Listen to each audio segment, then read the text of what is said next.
Hello, everybody, and welcome to another episode of Beyond Talking Points. Our friend Keegan is on again.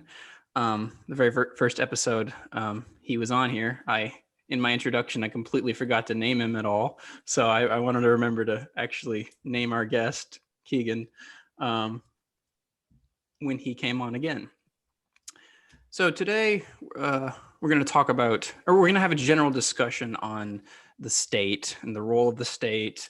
We want to think about, like, why do we have states? Are states necessary? And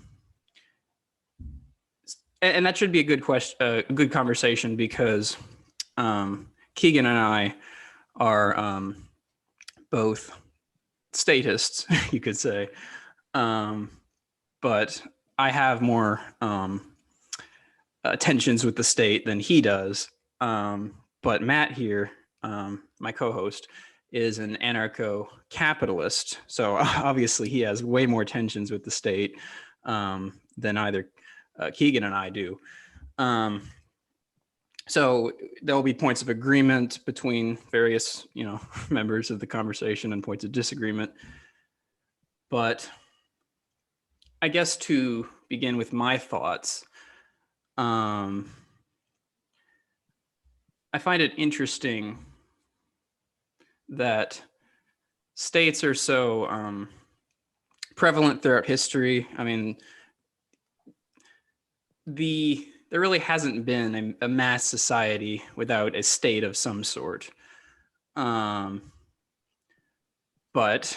there are reasons to kind of be suspicious of people people who control the state.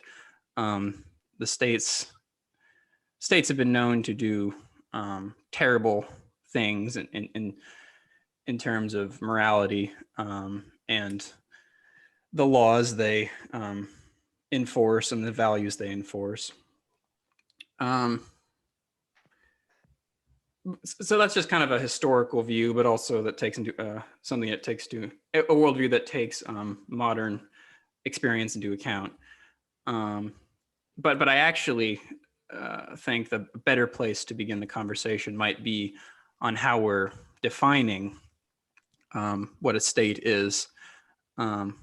Keegan, would you like to maybe talk about how you would define a state? The monopoly on violence. The collective's monopoly on violence that is manifest into a body or institution that is organized to carry that out. That's probably how I would put it. I'm trying to define it in a way that our ANCAP friend will agree with, or something closest to that. So I don't know if you have a comment on that, Matt. No, I like that definition a lot. That's generally my go-to definition if somebody brings up statism, is it's the monopoly on violence, and generally is through some kind of collective. And even Obama admitted that. So, well, if Obama said it, then we got to use it, right? Well, it was surprising to me just because he's like the epitome of the idealistic liberal Democrat, but using both those terms in terms of liberal democracy, not necessarily the Democratic Party, of the sort of West Wing style Democrat. And so it's rare to see them be like, guys, it's just a monopoly on violence, what this is all based on. They like to imagine it's sort of like, oh, we aspire to these great principles and all that. Or there's a social contract is like a big one. Back when I was a minarchist, that was my big justification for everything, was the social contract. I know you mentioned you were at one time a minarchist. I don't know how you came to that, but yeah, I basically don't really believe that anymore. I'm at the point of seeing the state as sort of the way I would define it is, or put into words my argument for the need for the state, is that it is essentially a sort of brute necessity of human life, that to take the Hobbesian view, outside of that, there's no possibility for any sort of innovation or human progress or human betterment, simply because you don't have the you're outside of that. You're living in a condition of might makes right. Now, you could argue that even on the geopolitical level, we've never really escaped from might makes right. And you could argue, well, the state is supported by might as well. But I think that it's how would I put it? The state is a tool that's used to create societies. And so I think the state should be in service of society, but I don't believe that you can have a society, or importantly, a free market outside of the state. That the market is basically created by the fact that you're all under the auspices of a common use of force that's defending a set of rules that is allows for that sort of thing to exist. So that's, I can tell you want to jump in, so I'll let you respond. So I'm sympathetic to a lot of the arguments you're making, not because I agree with them, but because I see where they're coming from, and I recognize them as things that do need to be addressed if you want to convince somebody that you don't really need a state. And I'm not saying that to undermine or belittle your position. I'm just saying, like, these are very valid points that you have to reckon with. So I do appreciate that they're brought up.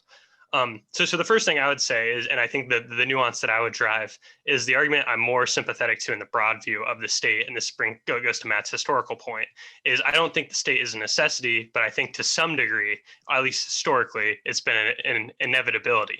I don't necessarily see why it would have to be in the future, and I think that's something that could be explored in a lot of ways, but I think it's more of an inevitability than a necessity. Now, a lot of the things that are really almost, I guess, they're almost wonky questions about policy, about like, okay, well, here's the thing. If you have a state, it allows people to interact in a way where they have similar expectations. So you have a rule of law, everybody operates in a certain paradigm. It makes life easier for people.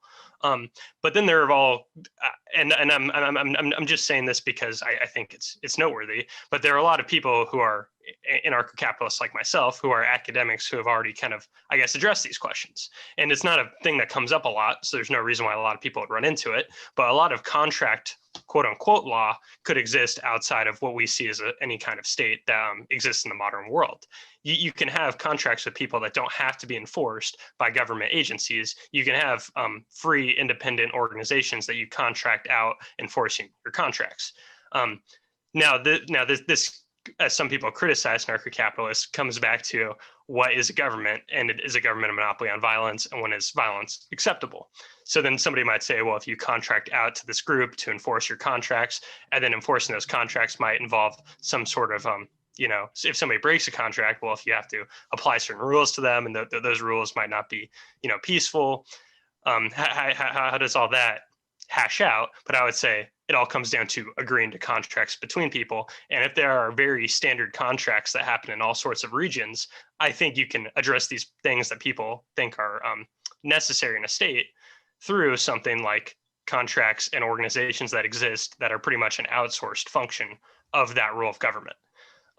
Now, I don't think people like to believe that that's an option. I think some people are just hesitant of that answer, but I've seen that outlined in like great detail by people like Bob Murphy in his book Chaos Theory, where he kind of goes through a lot of these experiments and a lot of organizations that could exist and a lot of current parallels that already exist, and how those could be adapted. So I guess I'm not sold on it being a necessity as much as a lot of people are. And that was just to address one thing you brought up. I know you brought up multiple things. But I think that's the starting point for where I'm thinking or where I'm coming from. I think I'll jump in here. So part of how I think about the state is sort of from I guess, almost a Rousseauian or romantic conceptualization. And that, in the sense that like that was the intellectual tradition that kind of this idea sort of sprang up from. But I think the philosophical justification for the state would be to say that the people are the state. so this is like in terms of if I were to try to, I guess, paint a picture of this, basically it would be like a Athenian direct democracy. That would be like the most easy way to think about it, because each citizen, which of course there were women and slaves and whatnot, so not everyone was enfranchised, but every citizen was voting on every law. Now, that is obviously not how, say, the United States works. The three of us don't vote on every law. And, Nancy Pelosi, Chuck Schumer, Mitch McConnell, they have so much more power and influence than the three of us, than most people in the country. Most people who in the country who aren't, involved with power somehow. So then at that point, I guess it gets to, or you just wonder, is there a way to, create a state which is more in line with more in line with democratic values, more receptive to the average person, and can be engaged in a meaningful way with, in a system which can be engaged in a meaningful way by the people, by the citizens and the inhabitants of the country or the area. Because as people who've listened to this podcast for a while know, I'm definitely sit in the democratic tradition. So I think a state isn't really justified unless it does have that it does have those democratic elements in it. So that's kind of where my tensions from the state arise. But I think that the phrase I used of the people being the state, that's like my best way of explaining what I want a state to be. But that's not to say that the state is that way. But I mean, in terms of certain practical, in terms of practicality, you might say, I guess I accept, say, the United States government or the authority of it in a way that in the sense that I'm not like actively undermining its authority, and say, if I'm very interested in healthcare, that's a very important issue to me. I would try to fight for a single payer healthcare system, even though, again, the U.S. government does not reach my ideal. So that's my justification of, I guess, the state as it stands right now. It's just purely a matter of, well, if you want to get engaged with party politics, or if you want to try to get certain policies enacted into law, then you have to play politics at that level. So you think a just state would be like a democratic state, basically? Mm-hmm. But I just want, I guess, to add to my point for a second. Someone could say to me that this is why I brought up like the romantic tradition. Someone might say to me, well, Matthew, that's a romantic conceptualization of government. It's never possible. But I use it less as this is the you have to be this this way in the most perfect Platonic sense, or there's no justification for the state. It's kind of a tool, an intellectual tool I use, a thought experiment I use to help me evaluate states. So you probably can never get to that. I'm not trying to create a utopia here, but you can improve the world in dramatic ways. Go ahead, Keegan. Yeah, I guess that's a whole can of worms, because it basically that I think how would I put it? I think that ideal of like within the current US political system, when we put things up to say a direct ballot initiative, a lot of times the things that win are things that I would say are fairly rational. And so I can see the argument, like for example, the wave of the drug legalization and decriminalization that's going on through state ballot initiatives. I see that as a common sense rejection of the failed drug policy of the past.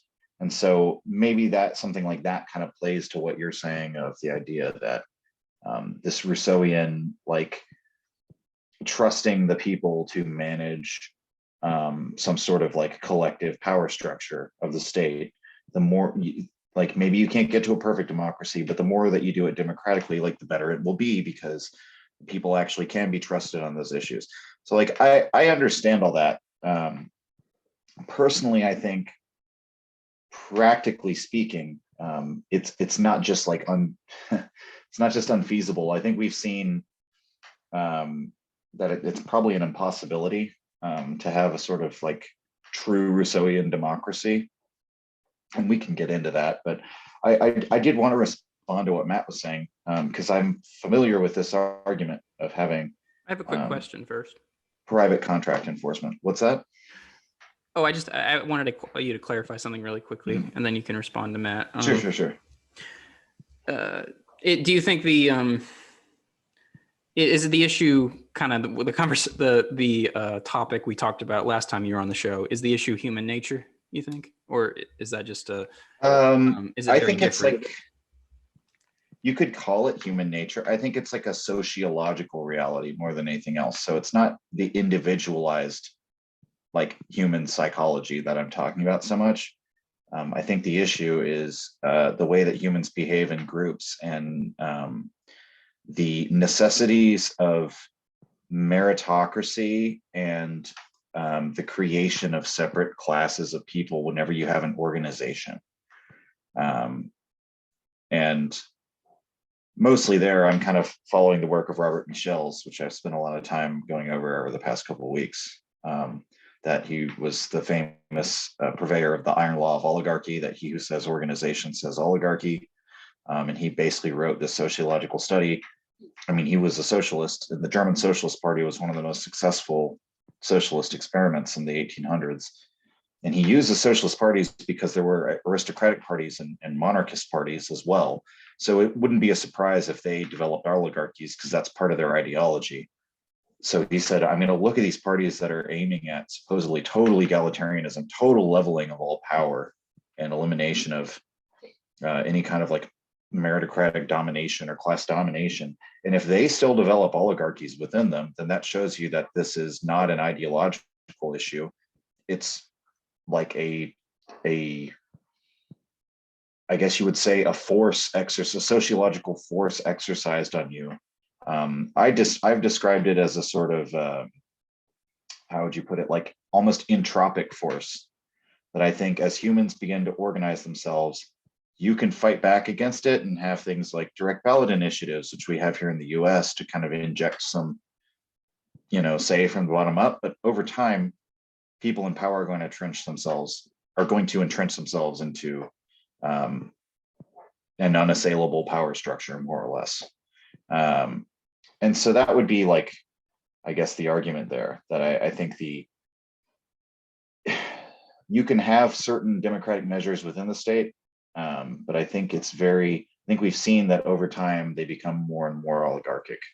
And so we can talk about, that's sort of a practical, just as I would say my arguments for the state are about practical necessity of having a state. We could then talk about the practical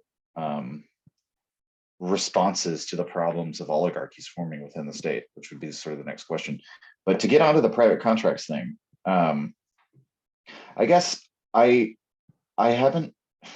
familiar with that argument, but I haven't ever seen, which perhaps there is one, a satisfactory counter argument to the idea that contracts are upheld by force, and that you need some sort of like, if I'm like, what's my incentive not to defraud people in a world where it's private organizations running contracts? Okay, I defraud someone. I've heard the argument, well, your reputation will be ruined. Or, people won't want to do business with you. It's like, okay, if we look at, okay, I mean, I'll just use this argument. If we want to look at areas where businesses operate in absentia of any sort of unifying state power to watch over their transactions, what you have is Juarez.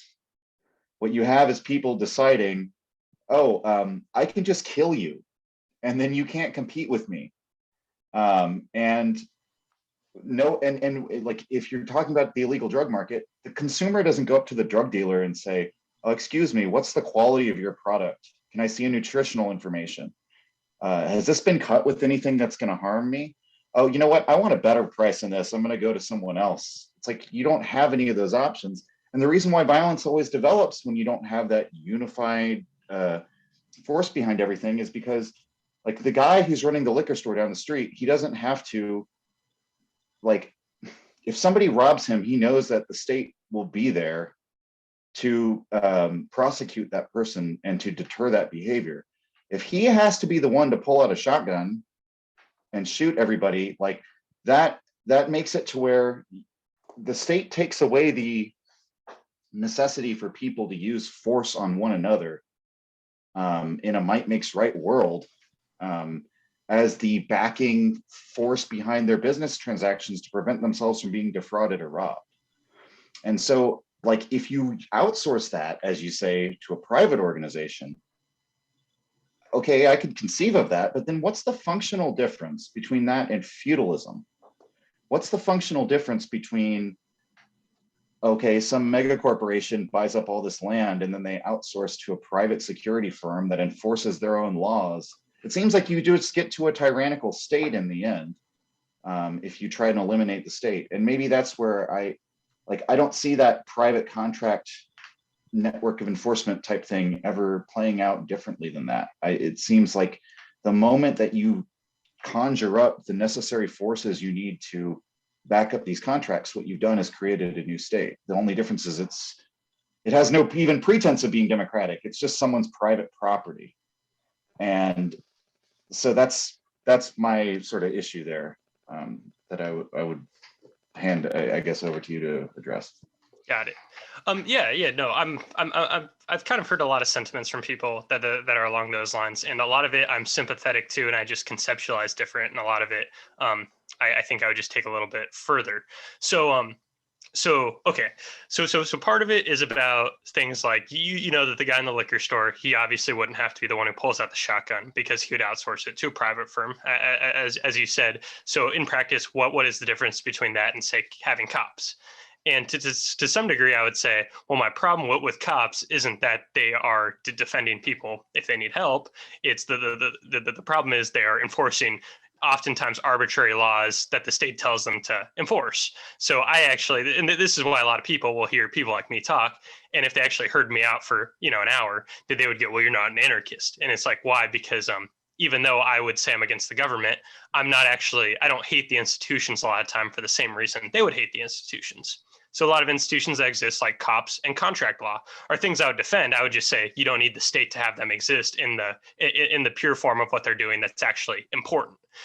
Okay, so now you have like the criticism of, okay, what stops tyrannical governments in the forms of corporations from taking over? And since they would actually have property rights over it, because maybe they bought the property fair and square, they can do whatever they want. Well, what I think the real difference between what I would be a proponent of and something like an actual state is that in the United States government, like, I didn't consent to be here. I didn't explicitly consent to be taxed. I never said, hey, you guys have put the rules forward and I'm going to agree to abide by those rules. It's just implicit because I didn't move to a country that is likely worse, right? So they've assumed I've implicitly consented by not, leaving my family and my job and my house. But now if somebody goes into my liquor store and they break a glass bottle and I say, hey, you need to pay for that, they've at least walked into my liquor store and they've accepted an informal amount of rules. Now, sure, that guy could have been crazy and said, well, by being in my liquor store on my property, you broke something. Now I have the right to shoot you dead. And then that guy is crazy. But I don't think it is unrealistic to think that if things like that happened, people will now say, why would I ever go to that liquor store? There are plenty of liquor stores. That is obscene. Now, you brought up something that I think is worth recognizing, which is when you bring up things like that aren't regulated, like the drug trade. So the drug trade is very violent. You have these groups that do have violence that are unchecked. They don't appeal to the monopolies on violence we talked about, and as we know, there isn't good competition there. But I would say a lot of the reason why there isn't competition is because you can't do things that places do to advertise their competition, right? So you don't see ads for who's selling pot for cheaper when you're in Philadelphia. You don't see little ads pop up on your computer that there's this great sale because you can't advertise it here. So you can't actually compete on the merits of things. It's just siloed monopolies from region to region. And then you can't really look for better deals. You can't really question your drug dealer because you know what you're doing. You can't appeal to, say, a private group. So if I had a contract with a security force, so if somebody broke in my house, I'd call them. They wouldn't care if I smoked pot. But if I was a person who's smoking pot and a dude's banging on my door because maybe I didn't pay him, maybe it's because I stopped going to him and he has a problem with me, I can't call the cops because why are they here? Well, it's because it's based on something I'm doing that's illegal. So this is the argument you'd probably hear from somebody at like Reason Magazine. They would probably point to a lot of violence in these communities as related to it being criminalized, and now you can't actually appeal to any type of protection. And that's what turns those markets into things that are so violent and so predatory and so monopolistic. I think isn't appealing to a type of protection like assuming that there's a state. I mean, because like in theory, you could set up private organizations, private security organizations to fight the cartels, but nobody does that because the cartels are simply too powerful. I mean, in a way, you could argue they've captured parts of the state and have just created new states themselves. But I don't think, I just want to push back briefly before moving on. I don't think the issue is the lack of competition, or like that if drug cartels could advertise for their meth versus the other guy's meth, that would create a less violent market. I think it's just the fact that they've realized in absentia of a state that is powerful enough to challenge us, the easiest way to corner a market share is just to kill the opposition. And I don't know why that wouldn't happen if you don't have something even more powerful than if you have two megacorps that control a bunch of area, why don't their private security, like, let's say that we're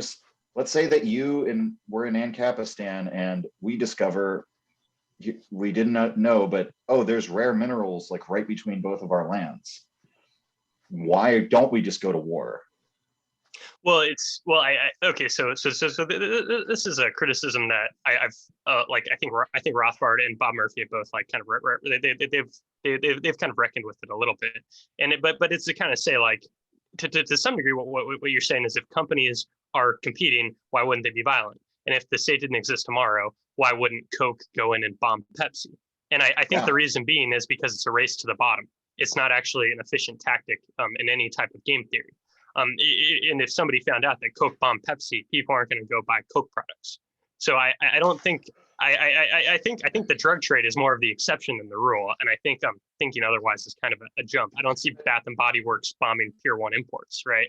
I just don't think that there's a good reason to come back. Right, but I think that's because their industry. Okay, well, I'm sorry to interrupt, but this is the perfect time to bring in the prisoner's dilemma, because I think you're correct that it is a race to the bottom and it's not rational to behave that way.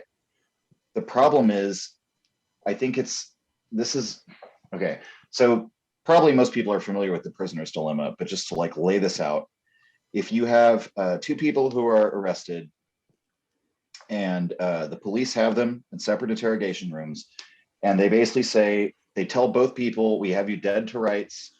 The other person confessed on you, give us a confession. Now, most likely they didn't confess, but you don't know what they said. And basically, or I already said that wrong. Basically, they tell you, if you snitch on the other person, you'll get a vastly reduced sentence.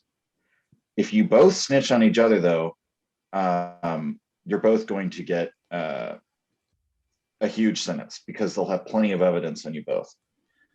So if you hold out, they won't have enough evidence on either one of you. So we'll say, like, if you both hold out, you'll get like 5 years in jail each. If you snitch on the other person, you'll get off with probation and they'll get 10 years in jail.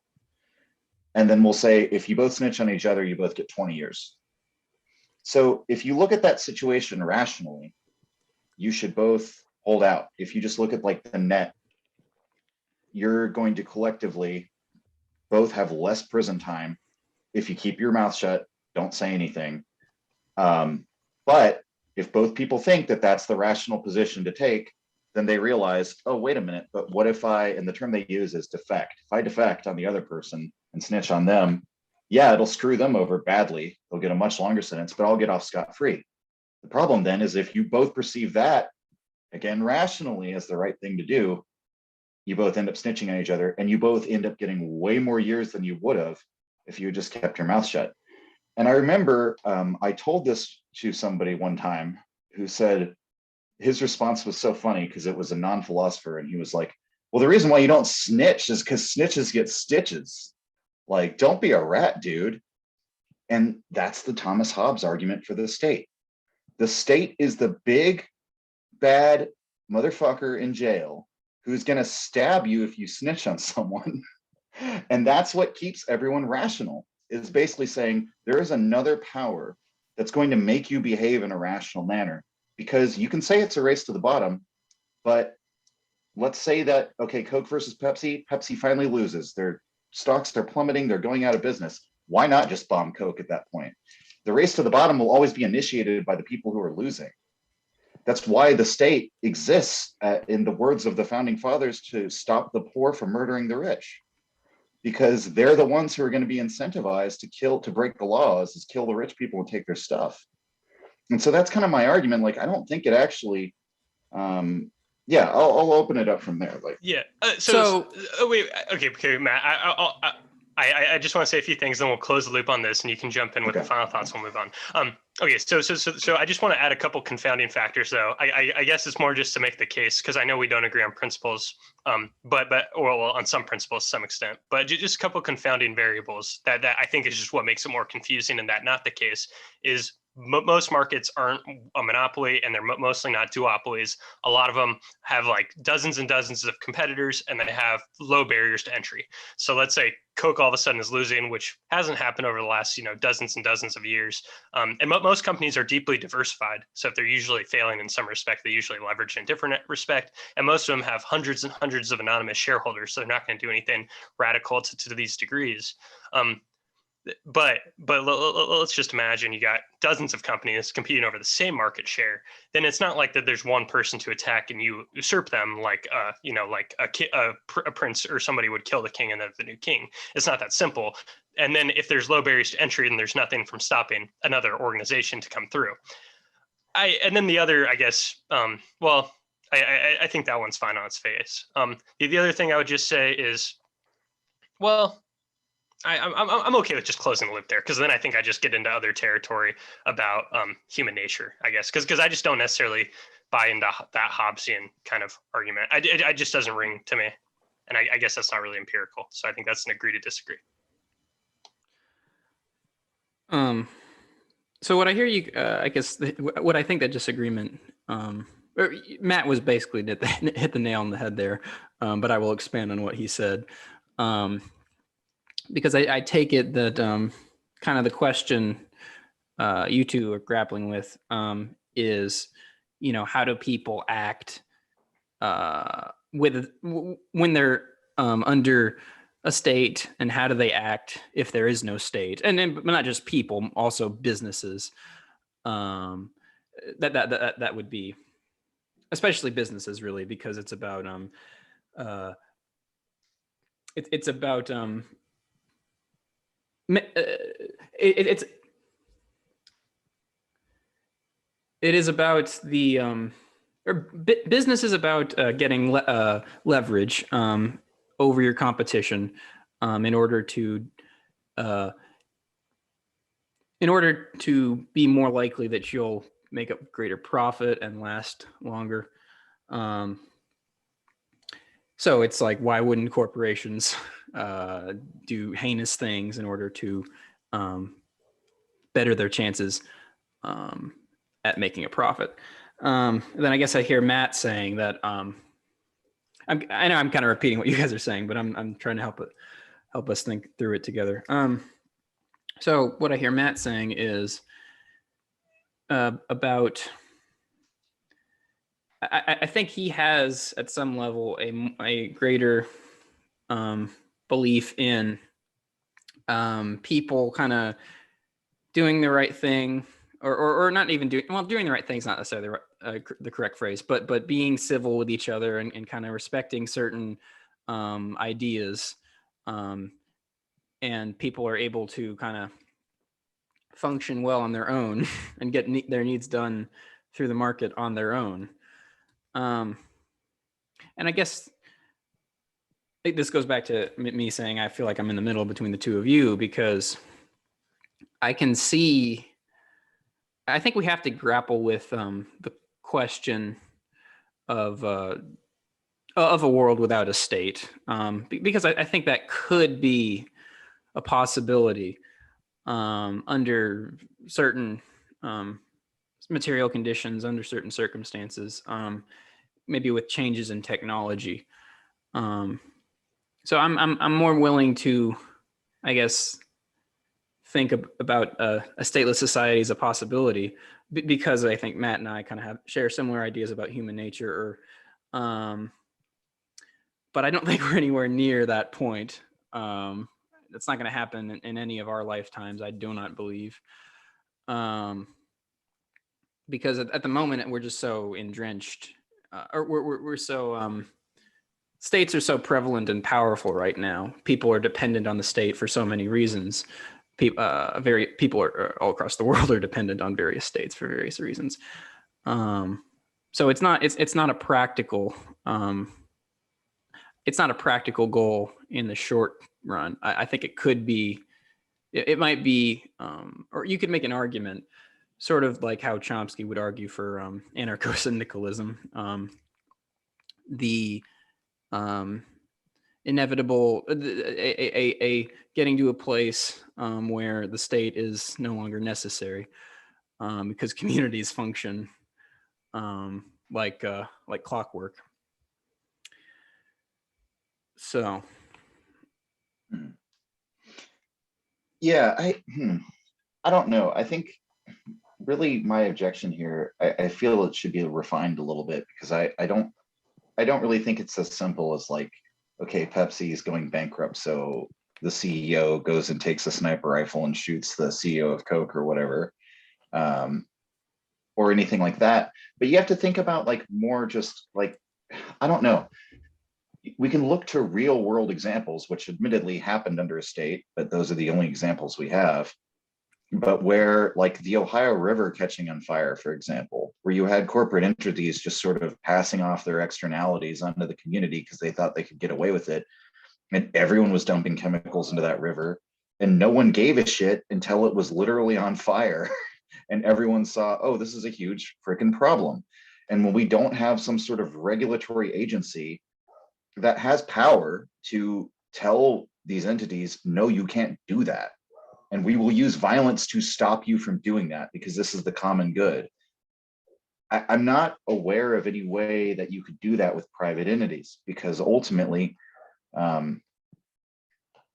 if it was actually strong enough to strong arm all the other private entities, you have a state, I think, in that case, because that's then enough violence to where you have leverage over everybody. And if they don't have that power, then eventually you're going to run into conflict where someone says, I'm going to keep pouring this chemical into the river because it's too expensive for me to dispose of it otherwise. And you can't stop me because there's no law saying I can't do that. And so I think there's issues like that where, especially when it comes to things of the common good, I mean, like, man, they actually measure the number of days in Beijing where you can breathe the air, because those are more unique. Now, granted, that's what a lot of people call a communist country.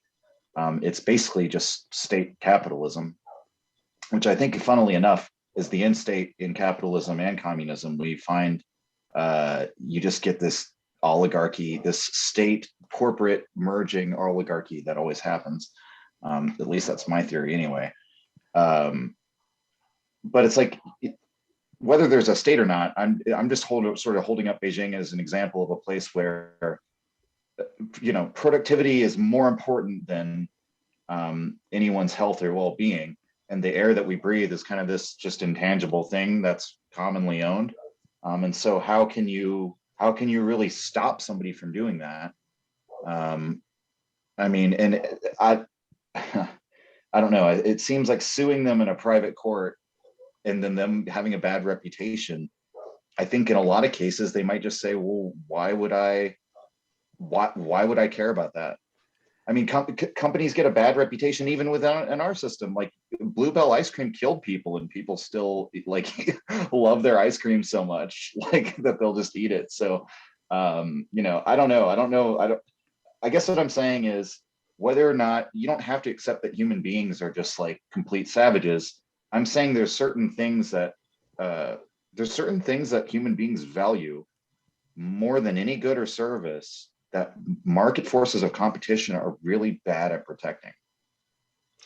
Yeah. So, I just wanted to enter here or insert something into this conversation quickly, Matt, and then you can respond to him. Of course, I think due to, I guess, different sort of economic ideas, or as well as social ideas, Matt and I guess when we think about stateless societies, we kind of think about them a little differently. So I just wanted to like kind of recognize that, I guess, I think Matt and I we both can see a world where they're without a state, but it's very our conceptualization of it is very different. I mean, I don't think You're not imagining just yanking the state out from the current state of affairs the way it is. I guess what I'm trying to say is more something cool. About you mentioned like private courts, and I guess, of course, like I guess in my pardon the phrase, but like my utopia, or the world that I would want to get to, is one where private property is not my conceptualization of private property is just not what Matt's is, and I don't see this. I don't have the sanctity of private property that he does, but I see.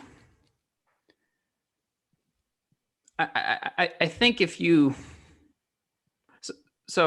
generally, like, everyday existence,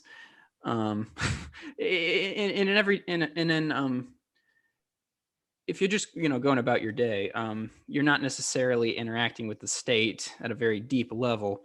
You might be if you're going to court, if you're going to the airport, but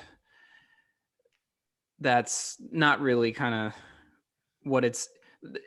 You're less likely to interact with the state than you are with just the members of your community. So I think, going off of that, I think you could say that people can conduct themselves in ways which do not need that overarching state supervision. So a lot of the things that Keegan brought up are the reasons why I used to consider myself more of a minarchist, right? So I would kind of come to the position that's like, okay, all these ways the government interferes in places can usually be done better by like even then I might argue that the police shouldn't exist, and you could have a firm do something similar.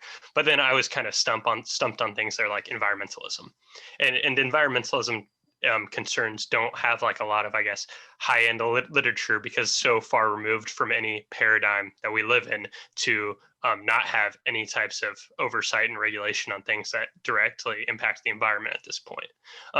Well, what I would say, though, because I'm an honest actor and I'm willing to think out loud and tell you what I actually do really think is I would say something like, okay, well, if you have Mr. Burns and he's dumping the waste into the river, he doesn't own the river, right? I can't imagine a world where he got the rights to the river, because however you start from square one to assess who has property rights, you'd probably end up with a lot of parties owning the river. And since a lot of parties own the river, just because you own one part doesn't mean you can dump stuff into it because you're dumping it into another person's spot, because the river flows. So that would be adjudicated in the same way that me going over to my neighbor's lawn and cutting down his tree would be adjudicated by some sort of firm you have in place in cases of property crimes. If somebody breaks your window, you haven't overtly walked up to them, had them sign forms before they broke your window to agree to how that be adjudicated. But there are protocols in place based on the rules of somebody's private property. So I would say that there would be something similar when it comes to all types of pollution. There's like a lot of things. If you go on like the Cato Institute's website and you like kind of dig through what they think of environmentalism, which I guess they're libertarian in a way that I don't think I really respect too much, but they'll think of things in ways beyond like carbon taxes, but they'll think of it like you actually have the right to a certain amount of oxygen. And not literally like, oh, I have this in a box, but it's like I own, I guess, to some degree, a share of the atmosphere. So if there was a town or a village and you look over and you see that there's a guy who owns a piece of property and you just see smoke 24/7 billowing out of some surface, he's doing something obscene and everybody in the town starts coughing, then this is one of those things where I think you can easily make a anarcho-capitalist or libertarian case that they have done an act of aggression towards you in a way. And once an act of aggression is done towards you in a way that is, like they've hurt your well-being in an overt way, either because it's the air you breathe, it's directly your property, or if they physically walked up and punched you in the face, you're allowed to, in some way, attempt to retaliate. Now, in general, a lot of the ways you do that is through contract law without a state. But if it was environmentalism, and then if you imagine the scenario where they're as unreasonable as humanly possible, right? They refuse to do anything. They want everybody to suffer. They're actually actively trying to hurt the people, maybe something obscene like that. Well, then the end result is the same end result as you have with the state. In the state, if somebody is doing something and refuses to listen to the regulations, you send in a bunch of people with guns. And if you had a village that was being grossly polluted against, and those people were unreasonable, then you're just going to have a bunch of people with guns. It's just going to be different people. So I think even in like the most absurd hypotheticals, you kind of end up at the same place when it comes to the environmentalist concerns of what do you do when there's a bad actor who completely doesn't care about anybody else. Sometimes it's just the formalized people that we've dictated as the ones who do that thing through our bureaucracy, and sometimes it's the people who live in the village that care. And I would say I'd rather the people who live in that village that's polluted that care go and do something about it. I know that's not a satisfying answer, but this is also, I guess, the edge case of the tough questions of how do you cope with not having a state. And but if I was going to give my honest 2 cents, I'm willing to take the tough question. I think that's the tough answer I'd probably give if to address that. And I think that is worth kind of thinking about and reckoning with. If that's interesting. Is it an edge case though? Because I think that, I mean, yeah, it's the edge case when someone's like, I guess I'm just totally unreasonable and I just want to make you all suffer. But I think more often than not, what you're going to encounter is, well, okay, so maybe this is what my issue is. Like, people don't live in villages of like an associative group of like, what, around 200 people is how we used to live in tribal associations. I mean, now when you have people living in cities of millions, I mean, you have these, I think what's more common is you have some sort of person or entity that's doing something because it provides them some sort of advantage that they rationally see.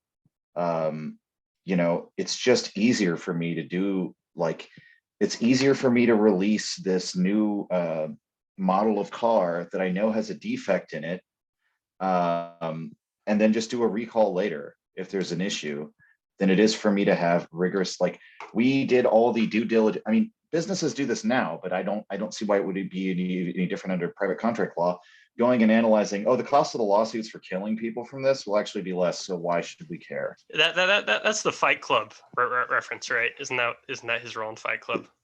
Does he say that in Fight Club? I don't know. I'm pretty sure it's been a long time. Yeah. Oh, it's to determine. Yeah. Right. As an, like, determining the cost of like a human being and all those things. And like, I don't know. Like, we have Monsanto today, for example, that's for example, doing genetically modified crops in a certain way to keep pests away that will rot out the insides of bees. I've heard that saving the bees is the number one issue of agreement across the entire political spectrum, by the way. Not just environmental issues vaguely, but when you tell people specifically, do you agree with saving the bees? More people say yes than anything else. Regardless of the route of how we get there, most people are like, yeah, it's a huge problem because bees, they're pollinators. They're an essential part of our cycle of life. And so I think to bring up, I guess, just out of intellectual honesty, the case against what I'm saying, you could argue, well, if you have a state now and they're still doing that, like what good is the state? Maybe it would be different under some sort of private system.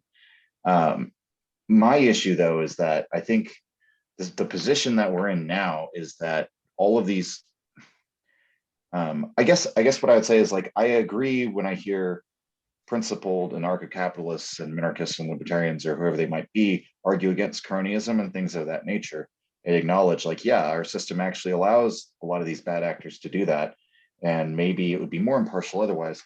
I guess my objection to it is I think what we've seen is that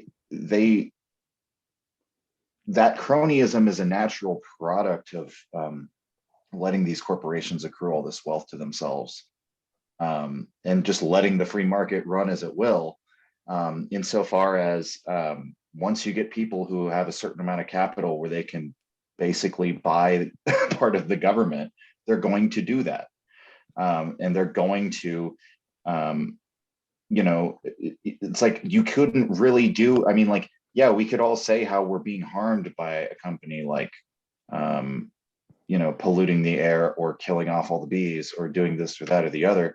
And you could say, let's all get a bunch of guns and like go deal with them. But I don't see how the situation wouldn't be different if you had like private enforcement firms or private contract laws. Like, if you can corrupt the government, I guess is what I'm saying, why can't they also corrupt these private firms? And why would we assume that these private firms that are there to do the job of helping, like, okay, we all have a collective interest in environmental preservation. We want you to take care of this. I could see they would just end up being just as corrupt, if not more so, than the government. And so it's, I guess what I'm saying is, like, I acknowledge the flaws in the position. There's no guarantee. Our current government, I despise. It's just the fact that without that, like, I see the state basically as like the only hope that we have, like, for the future of this country, against the powers of like global finance capital, for example. And I think, and not to put words in your mouth, because I know you might feel differently, but I would just argue, I think a lot of people who really take up for the cause of capitalism, they are still thinking of capitalism in terms of like local, regional, physical capital, people producing things, making things, owning businesses, doing business in a community, which can even be scaled way up, the Henry Ford model. Make sure that my workers can afford one of my cars. When the reality is, the people who are really calling the shots and own everything are plutocrats who operate everywhere and nowhere. They don't have any national allegiance to any country. They don't give a fuck about you.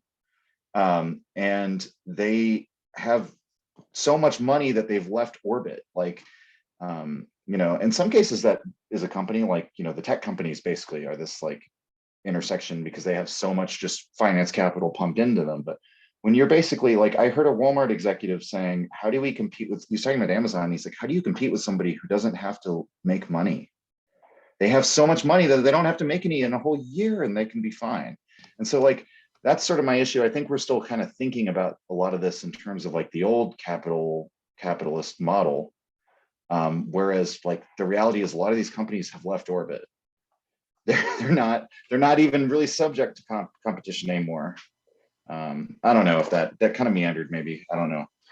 Maybe someone wants to jump in. No, I think a lot of that is good for food for thought. There are some things that I guess I'd push back on, but I think in the end what it comes down to is it comes down to a lot of different, I guess, assumptions we're making, or a lot of presuppositions on how we just kind of see things engage. Well, one thing I've been trying to do for the 2 years and change that I've known Matt is I've slowly tried get him to read like giant economics books so I could argue about some weird esoteric philosophy when it comes to economics. And one of the things that is kind of elusive that I don't think is talked about by a lot of economists of the left is the utility of a price signal.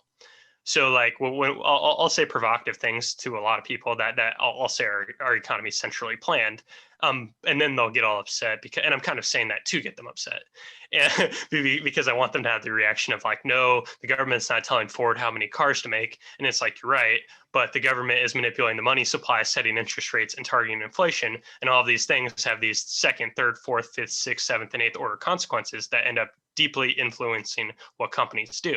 So it's like, okay, well, what's the takeaway from all that? The thing I'm just trying to get at, and I think it's important to get at, is most businesses are working in very different industries, have a ton of different competitors. They have completely different business models. They have completely different supply chains. They have, depending on the company, they care about public opinion to different degrees, and they all operate under different market conditions that are all affected by, like, say things like the money supply rate, and inflation, and expected interest rates that are at the dictate of like the Federal Reserve. So there are all these like weird confounding variables that I would say distort the price signal. And that's why I think the price signal is, I wouldn't say it's perfect if there was none of these, confounding effects that come from the top down, but I would say it hints at something that is true and worth considering. And it's generally, if you have profit and loss, it usually indicates some sort of social utility. So because if you have somebody who's making shoes and only costs them $3 to make a pair of shoes, but people will buy it for 5 times the price, then it's like, whoa, I'm making a ton of money because people want this, because it's either too scarce, because people really want it, because they're of a certain quality. And then there are a lot of things that like sound really bad on their face. Like, if a car company prices a human life to a certain amount, the optics of that are terrible in every situation. And then I'm put here in the world to defend that, because if you say it's infinity, then you can't make cars, because then people die in cars, right? So you have to actually put some. And then the Ford Pinto gets made because they don't think enough people are going to die and they don't think it's a big deal. Turns out those things explode and a ton of people die and they lose a ton of money. But I guess what I would say is I think I don't want to say the phrase in the abstract, because I think in practice, if the situation existed where you actually had these these market conditions that I would call unfettered free markets, like I would happily embrace that term, I think the profit and loss signals would be more genuine than what we have now. And why I think all these companies get out of control is because when you have like the Federal Reserve push interest rates to zero, a company doesn't need to make money now. Because to invest in companies like that, it doesn't matter. You're using money that has like no interest rate. So the whole scandal right now in the stock market, why things have been crashing this week, is in tech stocks. Well, the thing is, tech stocks were getting bought super heavy because people thought there was going to be 0% interest rates for 3 years. So if you're going to value something and discount how much it should cost now, then it's like, okay, well, interest rates are 0 for 3 years. I'm going to buy a ton of Amazon. Amazon's flooded with money. They can do whatever they want. Then they go, oh, wait, the economy might bounce back sooner. We might only get 2 years of 0% interest. The stock price plummets because they're discounted to a different rate now, because it's all about like these weird things that are demanded from above. So I guess I am saying the criticism you brought up of saying like, well, I'm really just saying the bad parts of capitalism and the distortions that occur are a lot of them could come from the state. The ones that I'm most concerned about, that I see the most prevalent, come from the state. I guess to some degree I am saying that. I'm not saying it would be perfect. I'm not saying profit and loss would be perfect under a system with no government, but I think it hints at something that is more true. And I think a lot of things that look bad optically are there for a reason, and I'd be to some degree willing to defend them. I am concerned about things like Amazon. In some capacities, not all capacities, because a lot of times Amazon is just a platform. So even though everybody's using the platform, they aren't the ones selling all the goods on it. So how much are they a monopoly in certain respects? The thing I try to get at is these things are complex. And then when we were talking about Rousseauian democracy in the beginning, if a direct democracy tried to handle any types of regulations on complex industries, I have no faith in them. I don't think anybody should have anything to do with telling them what to do, because they can't begin to understand it. It's like how I don't know a lick about agriculture subsidies, no matter how much I know about economics. I just don't. So why should I be voting on it? And then I think you can expand that to bureaucrats that are just glorified intellectuals. And I'm not trying to brag and say I'm smarter than an 88-year-old woman running the House of Representatives, but I feel like if I read a policy, I'd probably be smarter than her, but I still don't think I'd be qualified to. And we expect people who are glorified technocrats or to try to balance these things. And I think it inevitably kind of fails. I threw a lot out there, and I think Matt probably has plenty to say. So I'm going to shut up now. She's actually 88,000 years old. It's the Mummy Returns. You can see this stretched, dried out skin. All right, so there's so much I wanted to tackle here, but I guess I want to before I really have like make my main argument. I just want to make a quick observation. I think isn't it fair to say that like when it comes to say Marxists attacking capitalism, they're not attacking markets. They're not saying get rid of the market. They're saying get rid of a system in which private a system in which capitalists, to throw out a buzzword, own the means of production, and they I'm not very well read on Marxism, but I think from what I understand, it's the extraction of a surplus of from people's labor that they say is sort of like the alienating thing at the point of production. Is as you produce things, somebody who's the owner of the means of production, therefore takes the products of your labor and extracts a surplus from it for themselves. Just to clarify, I don't know. I think that's okay. Yeah, that's fair. So I don't know. I just wanted to bring that up because of I think I mean, from my reading of history, markets are a great way to exchange goods or services, but it's I think one can think of a market for more of a socialist lens, let's say. But I actually wanted to kind of tie the conversation back to the phrase monopoly on violence. So I know you guys were talking a lot about economic forces, whether whether there is greater or more competition for businesses with or without a government. And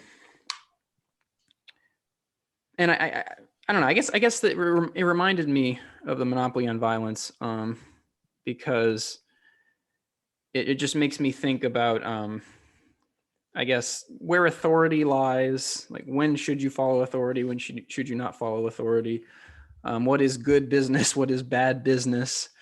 What is the best way? What are the best ways to interact with other people?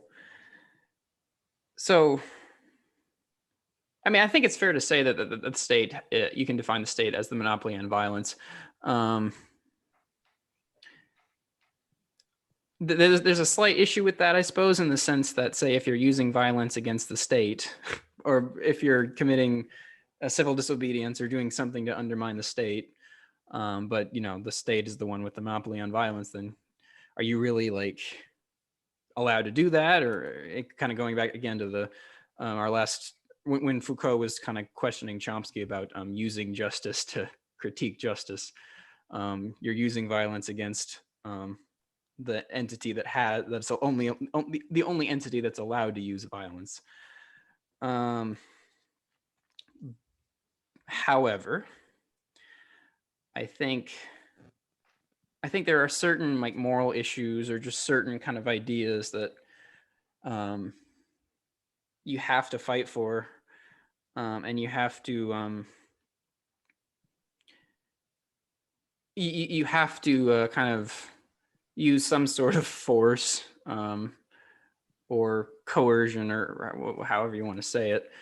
Because I remember in many podcasts ago, Matt and I got into a bit of a scrap about the phrase authoritarianism. But I guess I was thinking about it more because, I mean, at some level, the authoritarian libertarian dichotomy breaks down. And it's almost a question of like degree of authoritarian, not necessarily that you can ever be without authoritarian aspects. I mean, that's kind of sort of what Robespierre in the French Revolution would have said, or like Lenin and Trotsky would have said during the Russian Revolution. So I suppose when it comes to the states, like the pricklier aspects of the state, which Matt would say are using using force in a way that is unethical, might just be kind of a necessary sociological phenomenon. So that kind of, I guess I'm not, I don't think I'm really arguing against myself here, but I think the liberal, when I talk about being very firmly in the democratic tradition, small t democratic tradition, I'm not necessarily opposed to certain practical aspects of kind of governing a society. So. Yeah, I think that, so going back to like, I mean, the reason why it's a monopoly on violence, I think it's important to clarify this, because I think the way you phrased it was like, can you then, like, what if there's a time when I can use violence, where I want to use violence for something that I feel morally is so important that I have to oppose the state on that? I guess I would just clarify, when I talk about the state as having a monopoly on violence, to me, it's a description of a practical reality that you can't ever, and I think this is part of maybe why I think Philly Matt used the term, that doesn't kind of ring true to me. I think that's maybe the disconnect that I have with ANCAP, or really any anarchism, because I have equal problems with left-wing anarchism, is that I don't see how you, how would I put it?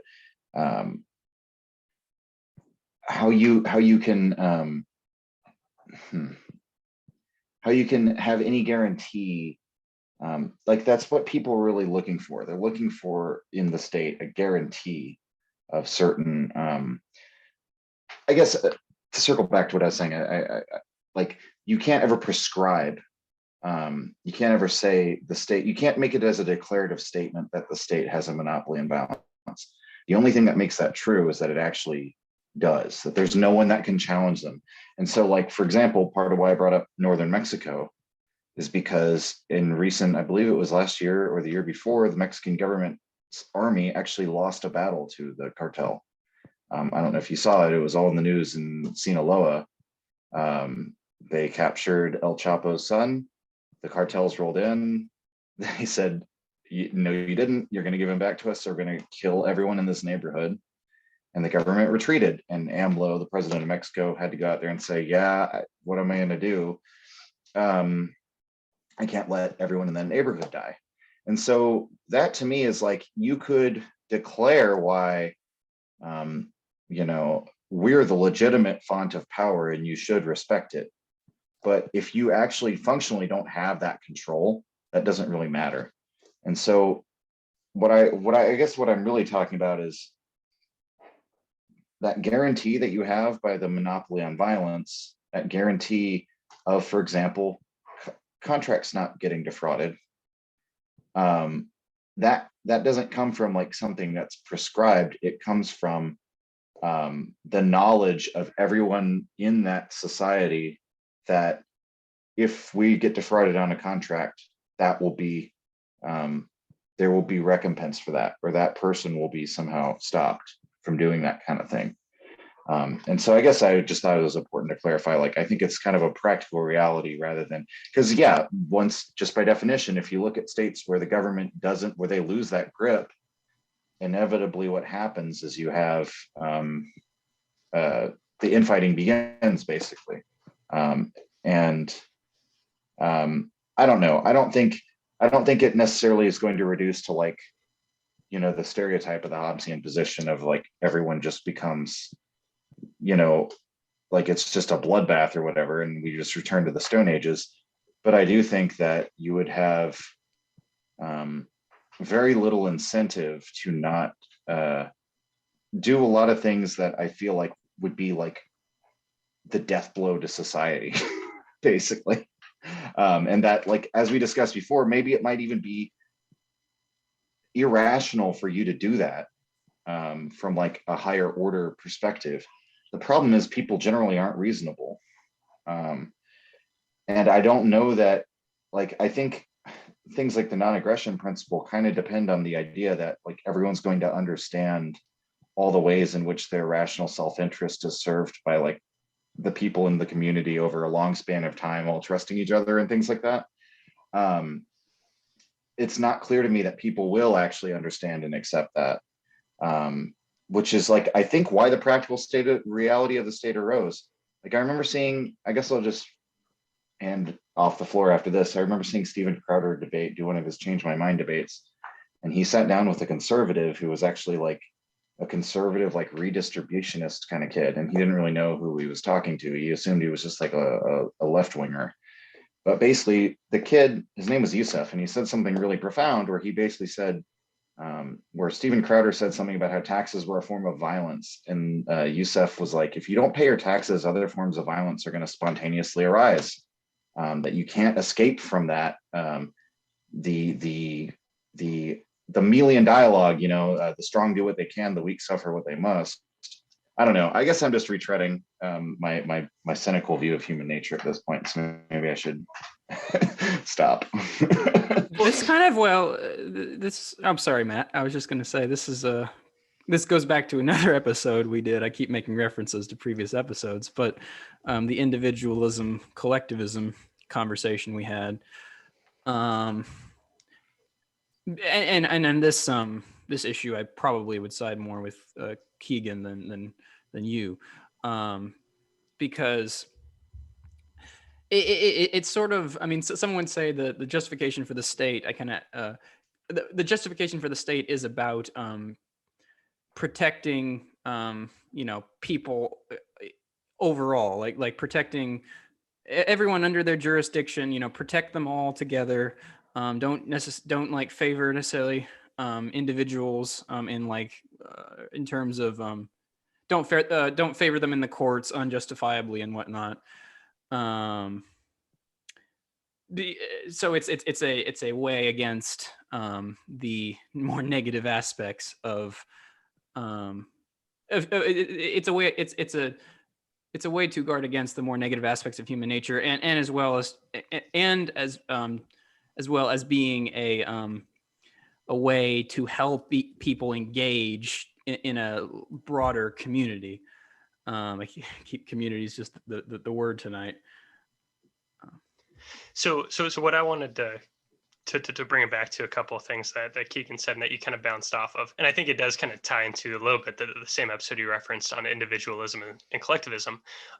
One thing about the non-aggression principle isn't that the non-aggression principle is necessarily going to be the descriptive axiom of how Ancapistan would work, right? So if I was going to talk about why Ancapistan would be successful in the hypothetical, and then how I actually see it playing out based on how I see humans acting based on my perception of how humans act, I would never reference the non-aggression principle. I think the non-aggression principle is like a moral justification for who has the correct, I guess, claims to certain types of actions. So I think that's a separate category, I guess, of thinking about things. It's more of like if we were to assess if something is like moral or not. One thing I would talk about is I'd be like, okay, well, who was aggressed against or who wasn't, and then or maybe if somebody aggressed against somebody, why, and is it retaliation? It might just be more of a framework than descriptive, like praxeology. I know that's a thing that I wish I even knew more about, so I could discuss it in a more effective way. But praxeology is something that appears to actually be more descriptive, right? So I think that would be a different fight to pick. That is definitely not something we should talk in detail about tonight, because I'm not ready for that even. So someone could also suggest that I think I need to clarify this, that the state represents, again, to go back to kind of Rousseauian ideas, the general will, or again, the idea of the community being greater than the individual in certain respects, and then in other respects, the individual being greater than the community. So when we're talking about whether states are justified or unjustified, I think that's an important point to take into consideration. Well, and then that kind of leans into the second point I kind of wanted to make, where the things you guys are saying might ring more true to me if I thought our government was remotely capable of really anything that's ever been good, or if I could point to an example of a government that I thought was doing anything that I perceived as successful. But every government that I've ever seen appear does things that I think are deeply inefficient, immoral, only makes people's lives worse in a plethora of ways. So when somebody says like the person you cited from the Change My Mind video, if they say things like, well, if you don't tax people, you're gonna have violence because maybe you'll have more income inequality and that spurs violence. What I'm kind of hearing is in the ANCAP world, there are things that will cause instability that will lead to violence, and the government gets to be the safeguard by having the monopoly. But what I see is let's systematize violence. Let's convince everybody that this type of violence is legitimate, so we don't have to worry about other things. But I don't think that's I guess that's a leap I'm not willing to make, because I think every single time you make that leap, the government abuses that power in often disgusting ways to further their own interests, and they do things to try to help people that end up hurting them. They create terrible systems. And then I would say you don't even really need them in the first place, because I think people are just misunderstanding the incentives. I think the good argument that Keegan has, I haven't really addressed, and it's when I kind of seeded earlier that I'm okay with potentially the argument that government is inevitable, not necessarily necessity, is because I think, and this is kind of a meme, I guess, from ANCAPs, but it's the best argument against anarchy, is that the state is evil and violent and will manage to reappear no matter where it is. So people are like, anarchy doesn't work because the evil state will come in and then you'll have a state, ha ha ha. So it's almost like it can come off as a person kind of dunking on themselves because they're saying anarchy doesn't work because you end up with this totalitarian system. But I would say, well, it might be a nicer totalitarian system, or it might be a bad one. That's kind of what you already bargained for when you accept the premises of the state, because it depends on how far the state wants to take it. And then depending on the system, the collective will is, it's not a given that the state in any way will actually end up being an embodiment of any kind of collective will. But that's the easy argument to make. I'd make the harder argument that a collective will doesn't really exist. And it's the same reason why our nation is so polarized on every issue, seemingly every issue. There's a lot of stuff you can have overwhelming agreement on, but in the end, on tons of issues that affect all kinds of business structures, industries, and all kinds of things that impact like housing markets, all these types of things, you have 52-48 splits, not even acknowledging that 40% of people don't care or are only arguing what's fed to them, and then you're enforcing it on everybody. So I think that any time it's in practice, I would say it's more disgusting than what I could imagine realistically Ancapistan being. So maybe that's why it doesn't resonate with me. But even the idea of the direct democracy, the Athenian democracy, I don't see that as legitimate, because anytime you have like a close race, it's like, well, it's not the people's will. It's people hopefully agreed to decide that the majority wins. So it's some sort of contract, but still, it's 55% of the people's will on a given issue, and then it's enforced top down. I don't see why I don't see why that's necessary. You can look to the Hans Hermann Hoppe, and everybody can be the master of their own state, and their own state is their household. And then when they have to go compromise with another nation, it's their grocery store. And I think that's particularly I think it's ruled out of hand, and it shouldn't be. So I'm interested in this, though, because I would share your critique of democracy there, especially like representative democracy. I think the minute you elect a representative, you've just ceded your authority to someone else. And at that point, they no longer have any incentive to listen to you. And so it was very funny, for example, to see my friends on the left talk about we'll elect Biden and then push him to the left, as if you could even push him before the election. And now he has even less of an incentive to care about anything you say. Especially because the left wing of the party was defeated. So why would he care about anything you say? And so I think a lot of the ideas of the democratic will being made manifest in the state are wrong. But and maybe this is just my Nietzscheanism showing. Like I don't really imagine that's not. I've also relegated that to the fantasy land, and basically see. How would you put it? I don't see, so maybe a thing to bring up as well. I don't think violence in and of itself is like quote unquote wrong, because that's the struggle between different groups of humans over yes, land and resources, but what people often leave out of that is the reason they're different groups struggling for land and resources.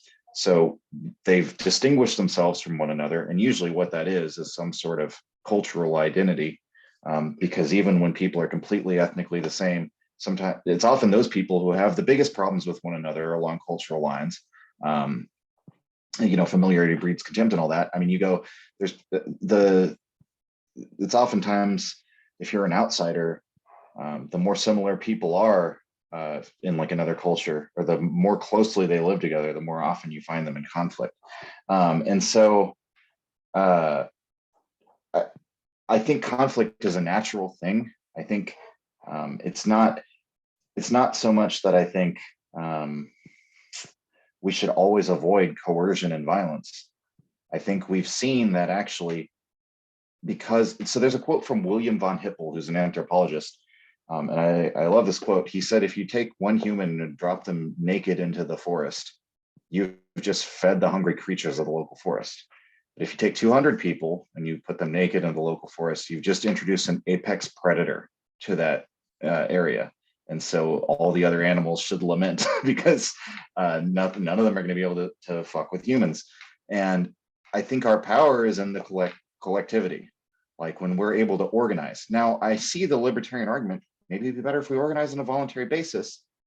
But the problem is, it's that prisoner's dilemma again, where one person, you only need like one or two people to see the temporary short-term advantage of screwing over the whole group to understand, okay, maybe we should collect some taxes and have some common enforcement of a law over all of us. And I think, yeah, I would also agree with you, Matt and Cat Matt, that I don't think that ever necessarily represents like, this is the democratic will made manifest. I think oftentimes what it represents is there's a set of like values that a culture has, or a group of people has. And actually, maybe this is probably more of my bigger problem with a lot of libertarian movements or ways of thinking, is that even though you can say America is like really divided and all that, like I think that like, God, I'm gonna sound so like lame here, but there's way more that like unites us than divides us, like culturally.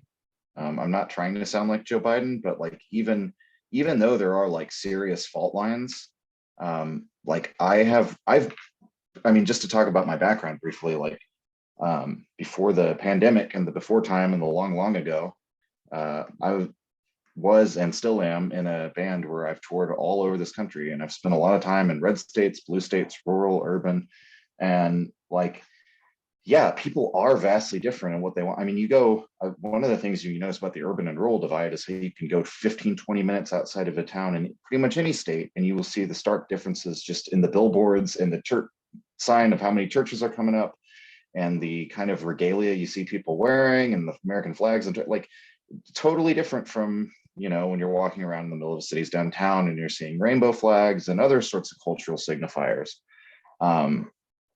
Maybe that's neither here nor there. I guess I'm just acknowledging the differences while saying at the same time, like there's another quote, I was looking it up earlier. What is it? Ernest Gellner: "It is nationalism which engenders nations and not the other way around." And I think we've kind of come to this idea like, oh, we're not really even one nation anymore. And so how can there be any sort of like national pride or any kind of shared common cause? And I think we have it backwards there. Like, I think we need some sort of, and this is taking kind of the opposite position that I know you've taken from watching episodes in the past of like maybe the Michael Malice view, that we need to accelerate until we come to like a rational divorce or something like that. But I was really excited. Like I was a Yang person during the last election.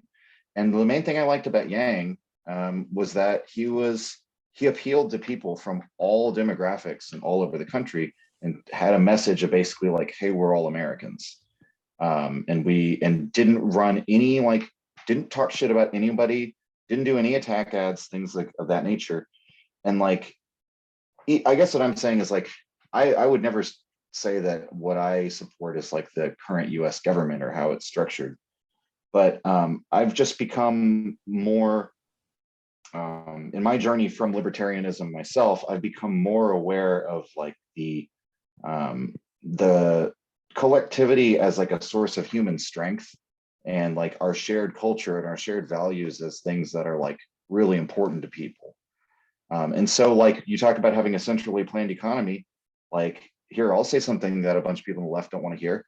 I liked when Donald Trump was keeping interest rates low to try and revive jobs in counties with declining populations. I like that he tinkered with the economy to do that, because, and I like having protectionist trade policy and things of that nature, because now you can argue about like, did he do that the correct way? Was that worth some of the trade-offs for it? And we could always argue about that, but that was the same thing I admired about Bernie Sanders. Like the idea of like, let's actually look at what will help like the ordinary people. And maybe that always results in, there's like the Milton Friedman argument of like, okay, government housing destroyed more housing than it created, et cetera, et cetera, et cetera. But even Milton Friedman was for a negative income tax. Like, he was for some sort of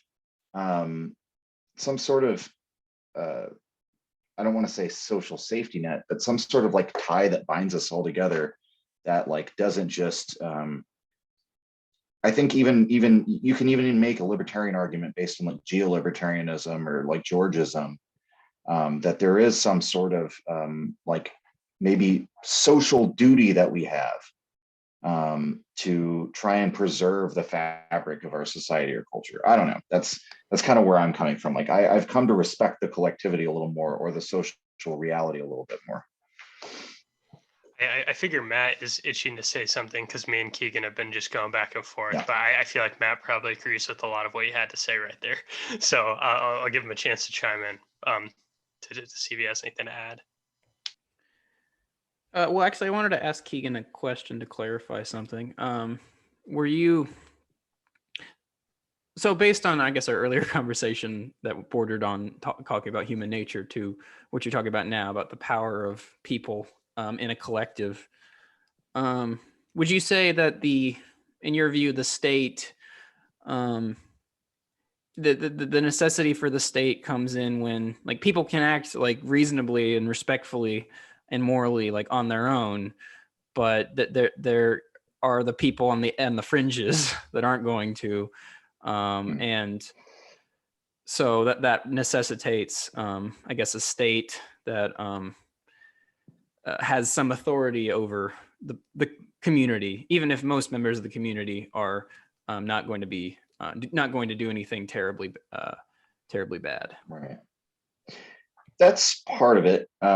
Yeah, I guess I would just emphasize, yeah, basically agree with that. I would say I don't think that it most often takes the form of like, although they do exist, they're statistically very small, of like, oh, the psychopath who's just going to try and hurt people. I think that's actually the exception and not the rule. More often than not, what you're going to have is people deciding, like making a rational decision to advantage themselves against the advantage of the community. And that you gain like having like, I guess what I'm just saying is like having some sort of like bulwark just purely against that. Somebody who stands for like, I stand for the good of the community is what the state should be. That doesn't mean it's democratic. I think in fact, like we saw, like, so one of the facts that's, weird to consider is like in the modern time, if you have a monarchy, that's like one of the high, like if you just look at things that correlate, monarchies have a higher rate of like respecting human rights than countries that have no history of monarchy or no current monarchy. Why would that be? I have no idea, except to think that, well, a lot of the countries that just like abolished all of those old orders, through revolutions or what have you, swept away all ideas of human rights. Like, I don't know, or maybe it's just a coincidence, but nevertheless, you had under the British Empire,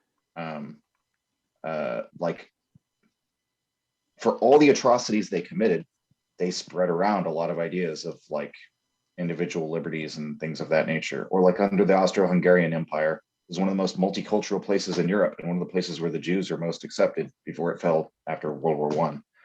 So I don't know. I guess what I'm saying is it doesn't have to, we don't have to have this idealized version of like a government of the city on the hill, the utopian government.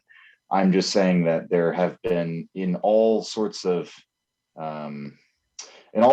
different societies with different kinds of states. You have examples where there's been, like, I don't know, like you could argue that if it weren't for like the if it weren't for example, like the I don't know. No, I'll leave it there. I'll let you get back. I also wanted to comment on the when you going back to the collectivism as a strength. The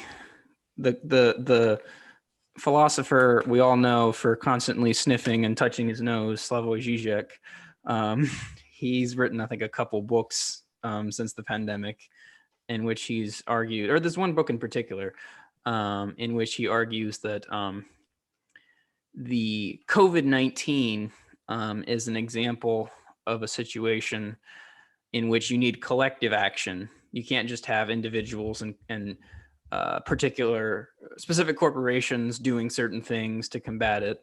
You need an authority which will be able to kind of fix the issue from the top down. And I think that's kind of that goes back to my point about the how that goes back to my point about whether authoritarianism is ever, you can ever fully escape authoritarianism, but both in the practical sense and in the moral sense. Yeah. So to some degree, I'm glad you brought that up, but I also know that my views are maybe more unorthodox on COVID-19. So and it's not to say that I have any wacko crazy views, but I think that the government deeply mishandled it, not because of anything Trump did. I just think everything that happened was essentially overplayed and just shows how evil the government can be if they have an agenda. And I think that was something I was going to bring up to point to how Keegan kind of talked about. You said the Biden cheesy line, and you the self-admittedly cheesy line that there's a lot that brings us together than divides us. And if I talk to if I talk to my family in Arizona who are totally like Republicans that are quote unquote like low information voters, but then I talk to like my stepmom and her family who are kind of like Northern Democrats, they're going to have completely different politics, but they all kind of say, well, what do I care about? I care about my family. I care about people having good qualities of life. So there are these things that are universals, but to some degree, it's the means is what is the issue. But then the other thing is a lot of sentiment is based on the norms. So a lot of Republicans I talk to won't say taxation is theft, you need to get rid of taxes, but they'll say we should have lower taxes. So a lot of the sentiment is different because it hints at these underlying huge divisions.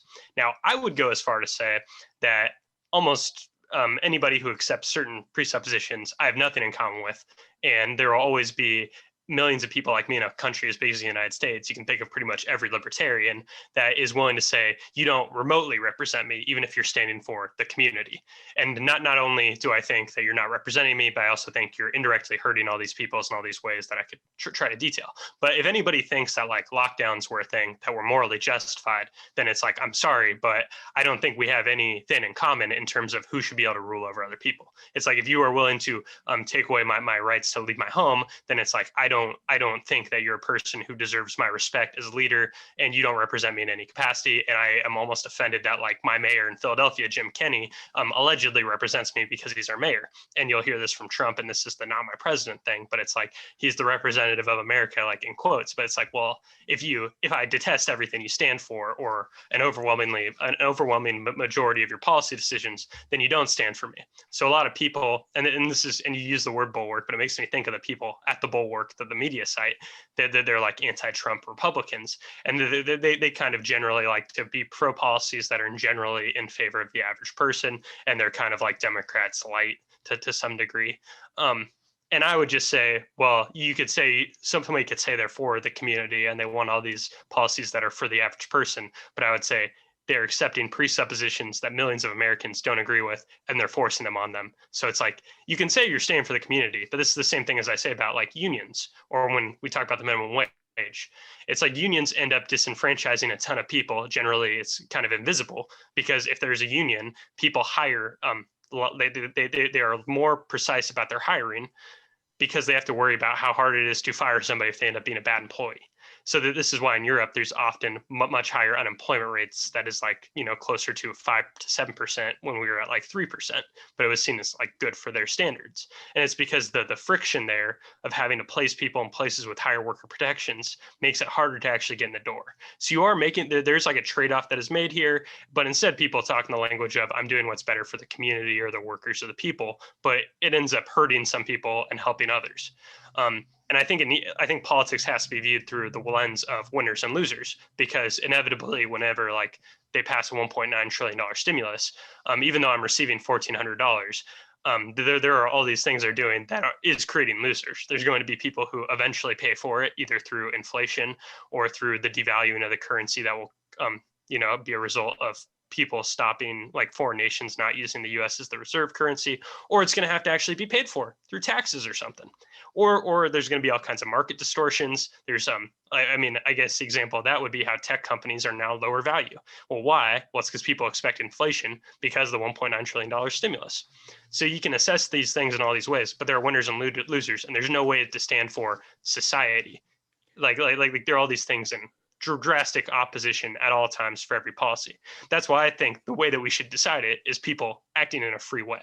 So if you have people act peacefully, have people act consensually, and you have people act freely, then it's like, hey, you got screwed over because your company is screwed when these two companies merge, but they decided to do it. They were peaceful, and I don't have the right to go over and say, nope, you guys can't do things on your free will, and then take and absolve them of their like basic human rights to associate. That would be my takeaway from it all. But that's because I come into I come to collectivism as reductionist, I guess. Like I'm reducing it to the individual, and I'm saying I refuse to trample on these things, and even things that serve a huge majority still trample on all these ones. I think it's inevitable. So that's kind of when I hear what you guys are saying, I can see why people are very sympathetic to that. But this is just, those are the talking points that run through my head. So I'm drawing a lot of these different connections from just different topics we've talked about on various episodes. Because when we're talking about a collective or a community or a large group of people, we start to think about, I guess, kind of how do people behave in groups, and we start to think about how separated are you from a particular group, or how attached are you to that particular group? And the interesting thing, I guess, when I think about kind of you, Matt, or think about your worldview, I think about how how extremely American it is, and I say that I bring that up because at some level you can take the libertarian like philosophy, and obviously anarcho-capitalism is kind of a branch off of that, even though no one in the libertarian party is probably an anarcho-capitalist. But like some of those ideas, they're just so like deeply American in some strange way. I mean, like the non-aggression principle. I mean, I don't remember the exact quote, but Thomas Jefferson, wrote about, basically stated the non-aggression principle in a letter. Obviously, he didn't know, it wasn't named that at the time, but that was his thought process. And so, even though you've come firmly on in the camp of individualism, again, in the individualism versus collectivism debate, I guess I see how deeply your own community has influenced your thought. And so again, that goes back to there's aspects of human lives that require us to be in groups, and at the moment, at least, or for most of human history, that's been executed through that's been executed through the state, and it is as well nowadays. It might not be forever, like I've said, but that's what that's where we're at the moment. In terms of our ideological development. Well, yeah, I guess wanted to bring up maybe on that point, maybe what you're kind of perceiving, Matt, is like, or maybe just an argument I would make, whether this is what you're going for or not. I think what ANCAP, Matt, is kind of suggesting, or like the way that that sort of society works, where you have private contract law and you have like voluntarism for your associations, sort of, at least to me, implies the existence of some sort of society with a cultural value respecting individualism and respecting voluntarism and respecting all of those things. And I think it is worth pointing out, not to get too like postmodern and relativist about it, that not everyone around the world might share those views. And that if you have some significant number of people who don't, that could be a problem for Ancapistan. And so I guess maybe then to introduce something I hinted at earlier, and I don't know how much longer we want to go because we've been going for a while, but maybe to like make an argument that I feel it makes a lot of both lefties uncomfortable, and it usually, it's usually not disagreed with so much by minarchists, but since you said you're firmly against the minarchist line, I would argue as a challenge to that, I think the market itself is created by the state, and that the state, as the sort of defender of society at large, again, I would differ from Kentucky Matt here on the whole idea that the state is a representative of your democratic will. But, you know, in the same way, like we were talking about things like, you know, your right to clean air or your right to like clean water or something like that. If an individual were to happen along and say, I don't care about having clean air, and you all don't speak for me as a community by mandating that we all have to have clean air. What I like is burning this toxin, and I'm going to do that. I don't see in principle a problem with people coming together and saying, no, we're going to coerce you into stopping, because whether or not you agree to it doesn't really matter, because just factually, it is dangerous to the whole community. And that, like, I think maybe my view comes from the fact, like, and you could accuse me of being technocratic here, there are certain facts of like what will lead to human flourishing and what will be like harmful to people. And you could make laws, I think, according to that. Now, the reality is that most states don't behave like that. As you've pointed out throughout the night, some of the worst abuses against human rights come from states. And I think part of that is a function of like modern life and technology, and the fact that states are way more expansive and powerful than they ever were, like, say, like 2 centuries ago.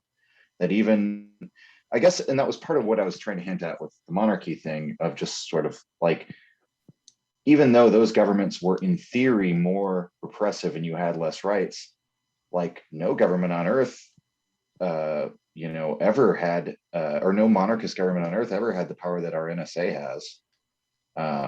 You know, that it's how can we walk around talking about the liberty from search and seizure as our inalienable right when the NSA is reading your every single email? You don't have the right to say that. Like we don't have that right in America. You can't say that we have a Fourth Amendment, because that functionally it doesn't exist, even if we make the pretense of having it.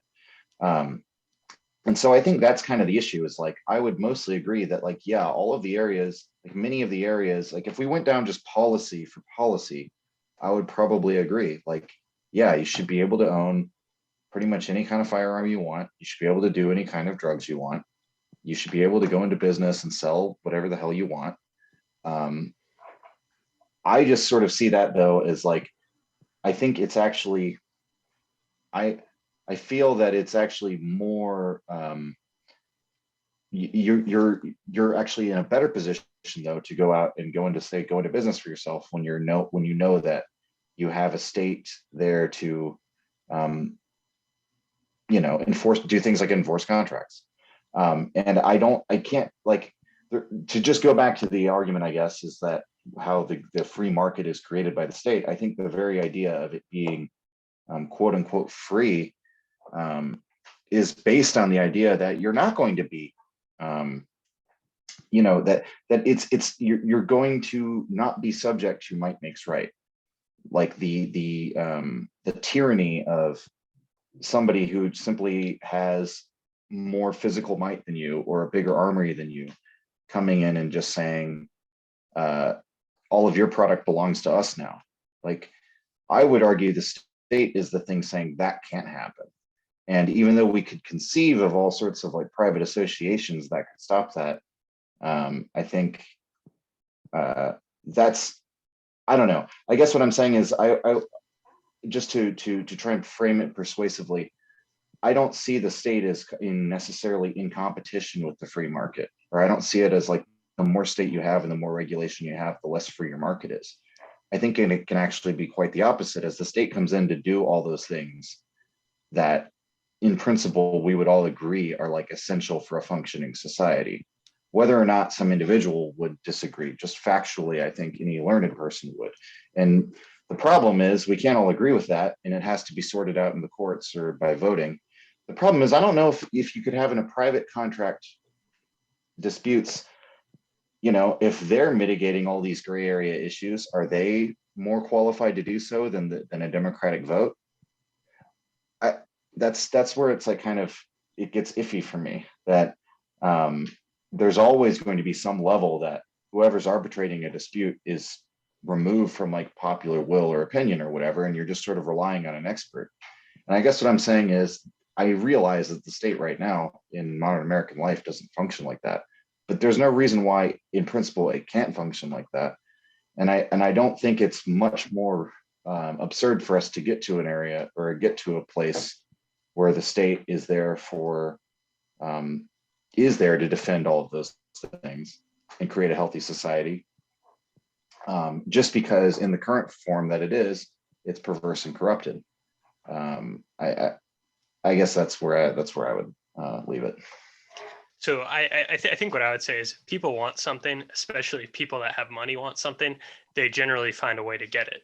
So when it comes to things like to defending the market that somebody operates in for profit, Amazon would find a way to protect their warehouses. So even though you could have this existential concern that the army of China would still exist if the United States government did exist, and the army of China could still overwhelm, whatever security force you pay a certain fee per month to. Generally, assuming that China doesn't decide to invade a region to only raid a warehouse, you could defend against the majority of threats that we would see happen on like certain types of retail establishments. So even though it's not the power of the United States military to track down people to an extent, I think the real reason we just don't have this now. Can you run an air force that way though? Well, the thing is, I don't think you need an air force to defend a lot of these types of industries we talk about. I mean, the ones that I would see foreign countries having an interest in trying to take over would only be ones that are, I guess, government oriented. So like a lot of things that are based on military defense that our government currently is oriented towards. Why not just take over the whole country? Well, we'll see. So this is something that I've had this conversation with Matt, and I think that this kind of shows why a lot of arguments historically about anarcho-capitalism don't adapt well to the current one. A lot of direct imperialism, well, a lot of capitalism in the term that I guess how Matt would use it, doesn't really happen in terms of actual land nowadays. It's not like, oh, we attacked the United States because we wanted their resourceful land, we wanted their amount of land that they farm, and then we're gonna have the state run it. A lot of places aren't even doing that type of, I guess, authoritarian things on their own soil. So why would they, in an inefficient way, try to do a coup on a weird mass of people who are disassociated? In our technological landscape, I just don't think that makes sense in the way that in what goods matter nowadays. Now, if there was a case against anarchism in 1900 or in the 1800s, like I would be very sympathetic towards what you're saying, or potentially I just wouldn't know the counter argument because it just doesn't feel relevant. I think oil is still a pretty big deal. Well, the thing is, every time we're like the largest exporter now. Yeah, but every time that there's a shortage of oil, and they always like talk about these, oh, we're going to have an oil shortage by this year, people find new oil. So you can really, it's just people, when people look for oil, it's all contingent on supply and demand. When there's shortages, all of a sudden people start looking. So I don't think, even though we are huge exporters, it's like, would immediately China go and attack Alaska to steal their oil reservoirs? Maybe. And then maybe that'd be a good reason for whoever owns that land to have a large amount of firepower, I guess, against it. And if you talk to some ANCAPs, they'll say, screw it. I mean, we have nukes. Some people are going to end up with nukes. I'm not going to tell you all the hypotheticals things can turn out. I would be less afraid of Alaska, a person who owns some oil in Alaska, having a nuke than I am the United States federal government owning nukes right now.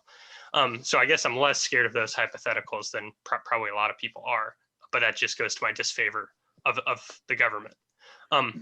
Now, one way I wanted to kind of reroute things a little bit when we're talking about stuff, there's the common, I guess, counter argument to Ancapistan, where people talk about things like public services like the roads, and oh my God, if you had only free companies build roads, how would that work? Would everybody have to pay like $5 per mile?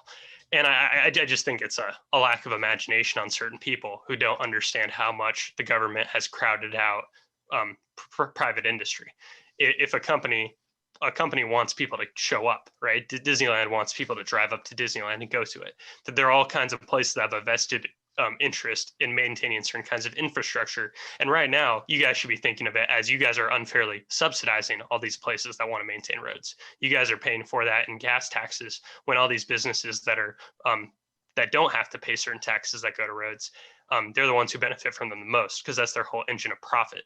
So right now, there are all these unintended subsidies that happen when there are people who, if things were free and people actually acted on the incentives and the profit motives in front of them, they would be like, well, actually, I want this to be here. So even though the government currently does it, there are all these people who would step in, or they would form some kind of coalition, right? You'd have like the merchants of Orange County, they would voluntarily agree to some kind of thing.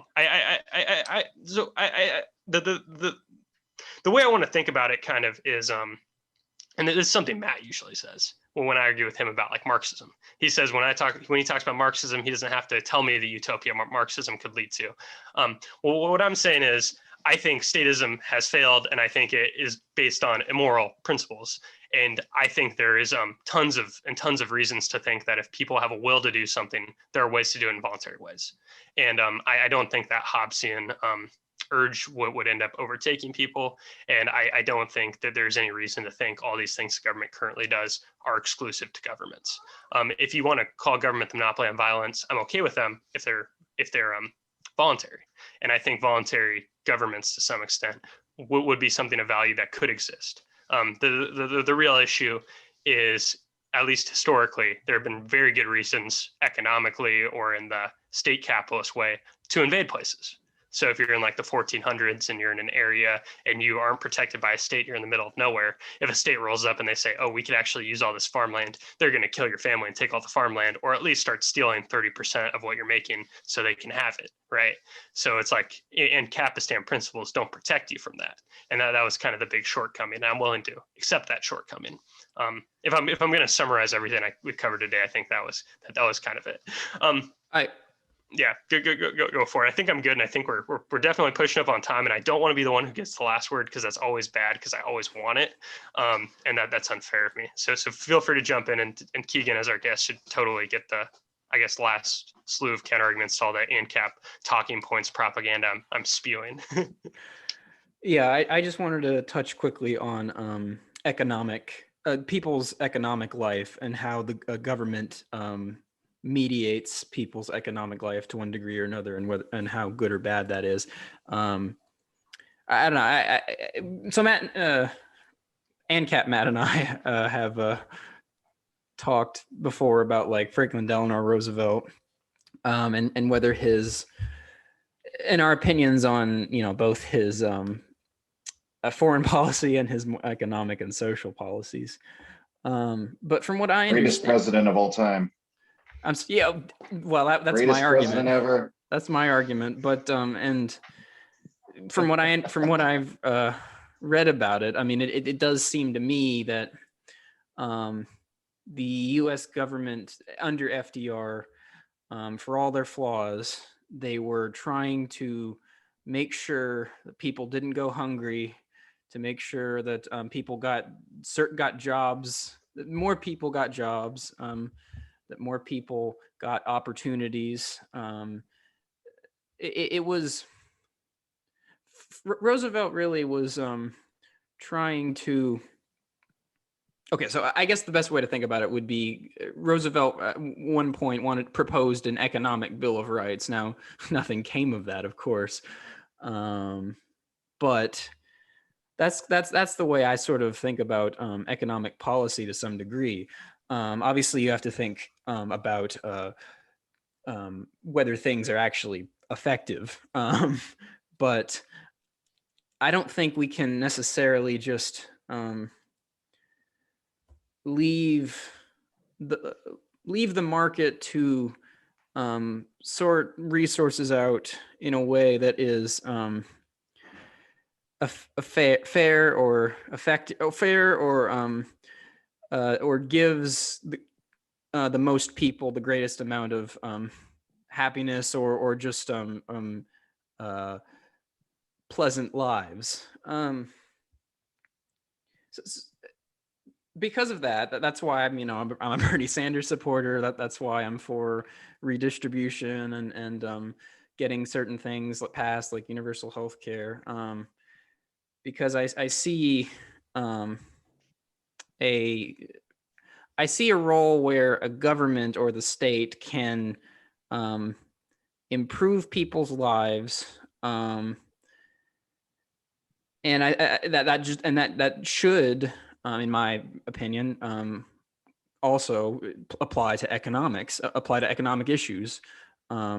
We all have a stake in the economy to one degree or another, and so we all need we need more of a fair playing field in order for people to take those in order for people to be as free on the market as they can be. So that really, in short, at some level, what I'm really saying, to put it in layman's terms, is governments act against externalities. It's again a typical liberal cliche. All Democrats and probably most Republicans would agree with that.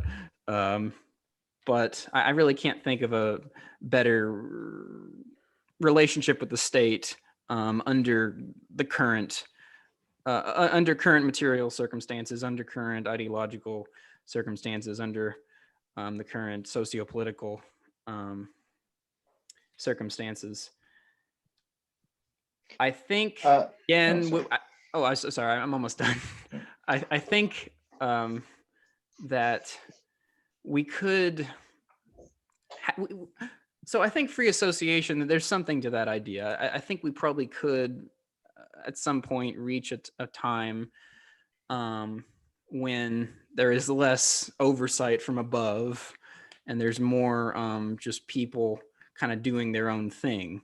I could see that happening. Again, like I'm not an orthodox Marxist, but that's sort of what Marx was talking about when he was talking about a communism. Again, I'm not a communist really in any functional definition of that term, but there are definitely certain aspects to life now that are that Marx was criticizing, and I think his criticisms were spot on. You might be able to get to there. You might be able to get there through a state. You might not be. That's trickier. That's a trickier business. But so again, to reiterate, and then I'm going to pass it on to our guest, who can close us, who can make his final points. I think we need to be skeptical of the state. We might be able to get past the state. At this time, we're not able to get past the state. And at this time, we need to work through the state to get to certain ends. Yeah, I agree with most of that. I would say, to just touch on the roads thing as part of like wrapping up here, like, sure, I can entirely conceive of a system in which we would have private roads. And I can imagine how you could make that workable for all those competitive elements you mentioned. I think maybe the reason why I ended up like circling a lot of the same territory over and over again, I think, is because I think that a lot of these issues of how much state should there be, how much regulation hurts or helps, how much does welfare help people, or how much is it just a cost that's imposed in society that doesn't do good? How much would, slashing regulations in one industry like lead to better standards of living? How should we regard unions? All of those questions, I think, to me at least, only make sense within the context of a market that is, in some sense, under a common law, where we all understand sort of like what's in the bounds of acceptable behavior. And what I'm talking about here, like, yeah, there will always be disagreements, but the basic stuff that we've sort of talked about, like you can't just go into your competitor shop and murder them. And that my issue with anarchism has never really been like, I don't see how they could do like this, that, or the other program without the government running it. It could always be a private entity, sure, but it's like the management of human affairs as such. I think once you talk about outsourcing that to private entities, that's where it gets dicey, because of course, if you have a private judge who's going to arbitrate your dispute, both sides have to consent to that, and they can just not consent. And when your whole thing is based on consent and on the principle that you should avoid doing violence to anybody or being coercive to anybody, and make everything done by voluntary association, you've kind of cut yourself off from ever having an enforcement mechanism that isn't voluntary. And those moments that we've talked about, like those edge cases where the village gets together and decides to go after the person because he's ruining our air and we just have to, that's like, you can call it the evil state, but that's the state spontaneously arising. That's the community recognizing an existential problem and saying, it's time now to use force. And I think once we, like, I don't think we've probably come to an agreement on that, but I think for me at least, once you've taken that step and saying like, okay, some sort of collective force is what sort of demarcates the boundaries, you basically carved away a little area where there can be reason and justice and trust and liberty of contract within what is outside of you a state of nature. That's where you can have like the free market, and that's how I see it. And then we can have all those debates within that of like what the most effective way to do that. Do you have central planning or not? And you could even come to the conclusion, as many minarchists do, let's have nothing. We'll just have the night watchman state to protect basically that like little globule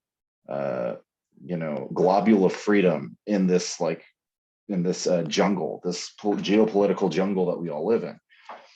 And I think you're right. China probably is not going to invade us for resources. But I think what's worth pointing out, and I think what the Cold War sort of taught us, sort of what I referenced earlier, I think it's really ideologies that is what the state represents. And what the form that conquest takes, whether it's boots on the ground or soft power or surveillance or the CIA overthrowing your government or whatever it may be, I think it's always in one ideology or another trying to dominate. And it's in that same way, then I guess what I would say is, like, as flawed and dysfunctional as it is, like an organization like the US military that we're all coerced to pay for, we have a single payer system when it comes to the military in this country. What that really is it's demarcated off the borders of America as following a certain set of laws or ideologies. And the real question for me is, can the law be voluntary? And I answered no. that's where I came to that. Basically, it's like, but once you go outside of that, any number of things is possible. And maybe you could have, like, again, we could probably agree on many, many things. The issue then is to what degree, do you do this or that thing? And I think that's where it comes into like practical politics, because even if you seem to like, ANCAP Matt seems to be pretty against electoralist strategy. Kentucky Matt is okay with it, but we all kind of acknowledge, and I'm probably in the middle between those. We all kind of acknowledge nobody really represents us, and we don't really have an avenue to have our voices represented at all. At the same time, when something comes up locally on like a ballot initiative, like I'll vote for it to basically get like push society in one small way to a way I want it to go or not. And so I don't know. I guess what I'm saying is like I find it more useful again to go again to my final thought is like Matt was saying with the utopianism, rather than thinking about my hypothetical future end state. I've just tried to sort out my principles on it of like, I think the collectivity is really strong. I'd like to live in a strong, healthy society. How do I bring that about? And I'll work through any means to get that. And so, yeah, that's just kind of where I stand. I guess I'll hand it off to one of you if you want to give all the information about like smashing that like button. This is this part of the episode where I must prevent Matt from getting the final word because he said so. Oh, right? You said a lot of stuff there, Keegan, and if anybody got this far into the episode of this 2-hour diatribe between all of us, I think it was enlightening, because I think we at least, even if we ended up in similar places where we started, we're willing to at least recognize where we overlap a lot, and where we truly come apart, and where a lot of the points kind of tie together and how it shapes different worldviews. So I think it was definitely worthwhile, and I think it was good, and I think it's great that Keegan joined us again too, for a second conversation, because it can't always just be me and Matt saying our talking points again and again, just through different lenses. so it's greatly appreciated. But just to wrap things up, you can find all these episodes on YouTube. If you're listening to this via podcast, you can find this on YouTube just by searching Beyond Talking Points. You can find us on any of the main podcatchers. You can find Matt's YouTube channel is The Anti-Philosopher if you want to watch any videos where he comments on some things here and there. I have another podcast that I do solo where I just rant on things that generally make me upset in terms of the political world. I end up spending like 80% of the time talking about random Wall Street Journal articles that catch my eye. That's called the Obey Podcast, and you can find that on YouTube or any of the main podcatchers. And Keegan, I'm under the impression that you do live streams sometimes, and you have a YouTube channel. So if you want to pimp that before we wrap up, you can do that. Yeah, I'm at Essential Salts, all one word. Awesome. That's my handle on Reddit, handle on Discord. I do political philosophy. There's a bunch of old videos of doom metal bands playing live if you want to see that, and tour documentaries and all sorts. It's just me. It's just my personal channel, so it's anything goes. And if anyone goes to Essential Salts, to the Essential Salt YouTube channel, you can see Keegan and another guy from the Nietzsche Discord server we run, and myself debating whether or not the Democratic Party is worse or the Republican Party is worse. I think that video is titled something like 3 Radical Leftists Debate How Bad Biden's Presidency Would Be. And then we barely talked about Biden's presidency at all. Right. So. That's kind of how it goes sometimes. Well, everybody, so definitely feel free to check out the backlog, check out all of that if you enjoyed listening to us rant and go on tangents, because it's fun for us, and it's presumably fun for you guys to listen to. Those are my favorite podcasts, to be honest, is when two people like virulently disagree, but they at least attempt to be productive. At our worst, I think we're still better than CNN, so I'll give us some points. That's a low bar. You got to set the bar low sometimes. But right. For now, sign off. It's that's Matt, a sexist comment. Sign off. It's Matt, and Keegan. Thank you.